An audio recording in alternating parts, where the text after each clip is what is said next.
Debt is the one thing nearly every country in the world has in common. While nations argue over borders, trade agreements, and which side of the road to drive on, they all agree on one thing: borrowing money is part of the game. But here's the question: how much money would it take to wipe the slate clean and erase all the national debt on earth?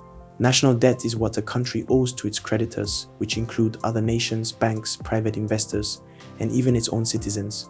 Governments borrow money to pay for things like infrastructure, social programs, defense, or let's be honest, because they like nice things and their tax revenue isn't cutting it. There are two main types of debt. External debt money owed to foreign entities. Internal debt money borrowed from within the country, like bonds held by citizens or institutions.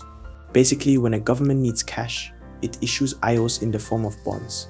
Over time, those bonds add up into a mountain of debt, and it's a really big mountain. This debt grows over time as governments borrow more than they repay, creating a running tab. But unlike personal debt, national debt doesn't necessarily need to be paid off all at once or ever. It's more about managing it sustainably. Let's get to the numbers. As of 2024, the combined national debt of all countries is estimated to be about $305 trillion.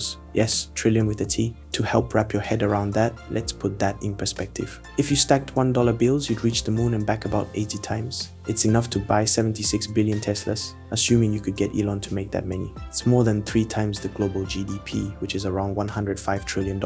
If divided evenly, every single person on Earth, all 8 billion of us, would owe about $38,000 each, from newborns to centenarians. And the total keeps growing. Global debt increases by trillions each year as countries borrow more to cover their spending. Not all countries are in the same financial boat. Some are floating comfortably on a yacht, while others are clinging to driftwood. Here's a quick rundown of the biggest debt holders. The United States is leading the pack with a jaw-dropping $33 trillion in national debt. That's about 120% of its GDP, with Japan clocking in at around $10 trillion but with debt over 250% of its GDP. China's debt estimated at $14 trillion, though much of it is internal debt, while the European Union countries collectively owe over $15 trillion.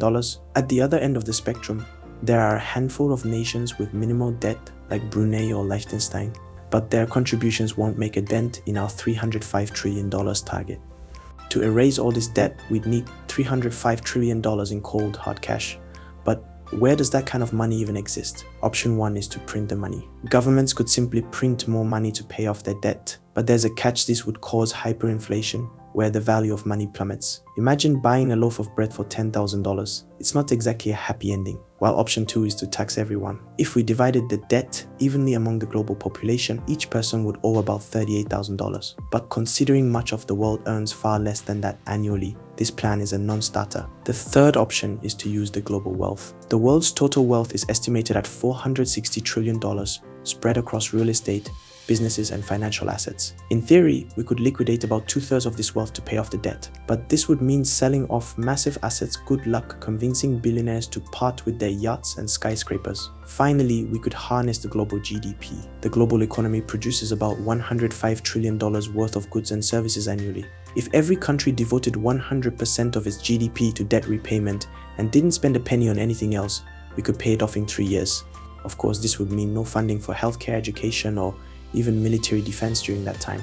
Let's assume we somehow find $305 trillion.